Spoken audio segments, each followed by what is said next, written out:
Today we're going to be doing another build with the Spheres of Power system, and this time we're making Storm from the X-Men.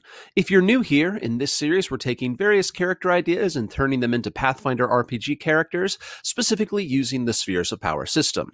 If you don't know what Spheres of Power is, it's a magic system for your D20 fantasy games such as Pathfinder, and there's links below to earlier videos in this series that go into more detail about what it is and how it works.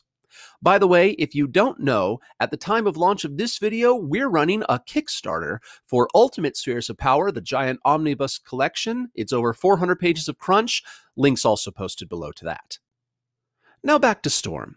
Storm is one of X-Men's most powerful mutants. She can control the weather, which can manifest in control over vast areas, generating lightning and tornadoes, making winds powerful enough to let her fly, twisting light through water droplets to turn nearly invisible, and a lot more. It almost seems a shame to make her at level 1 when the comic version is probably sitting somewhere around level 20, but hey, we'll do our best. For her casting tradition, we're going to be giving her 2 drawbacks: magical signs and rigorous concentration. Storm's powers have looked a little different in various movies, TV shows, and comic series, but they're almost always accompanied by stray lightning bolts and the vast darkening of the skies, so we're going to make such a manifestation part and parcel to using her powers with magical signs. In the comics, the strength of her power is tied directly to the strength of her will, which makes rigorous concentration appropriate. It makes concentration checks, like those required when casting defensively or taking damage, a bit harder to do, which really gives that feel of her magic coming from psychic, focus-based power. For boons, we're going to give her Atmaturgy, a boon from the Tempestarian's Handbook, which lets her increase her caster level when casting in powerful weather, which, again, helps us with the image of her summoning powerful weather effects whenever she enters a fight. We have to pick one specific type of weather to work with that boon, so we'll use wind. For Storm's class, we're going Incanter. It's a new class from Spheres of Power for anyone who just wants lots and lots of magical talents. And Storm has so many powers at such incredible levels of strength that even after 20 levels of Incanter, I'm sure we'll still not run out of new abilities we could give her. Incanters have the ability to trade in some of their talent progression for specializations, and we'll be giving Storm the Weather Sphere specialization for obvious reasons. Now, as a level 1 human incanter, Storm has a lot of talents and feats to throw around.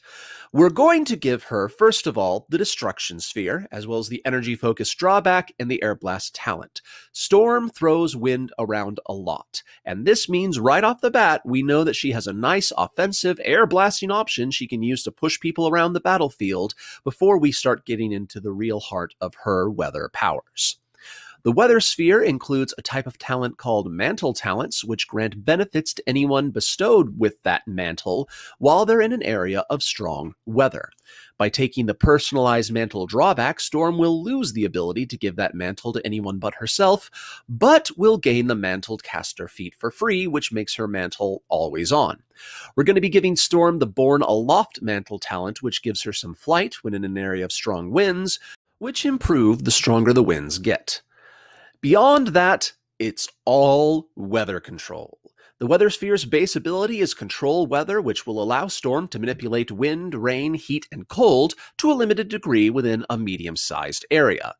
That's an area with a radius of 100 feet plus 10 feet per level for those who don't already speak Pathfinder.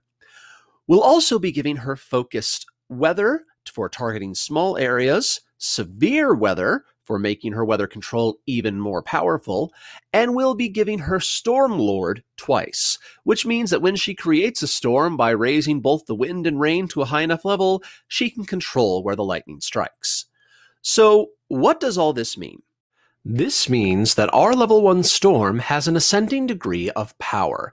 At any time, in any dungeon, or any situation, no matter how cramped, she can always summon winds with Air Blast, striking an opponent to deal non-lethal damage and shove them around the battlefield with a ranged bull rush.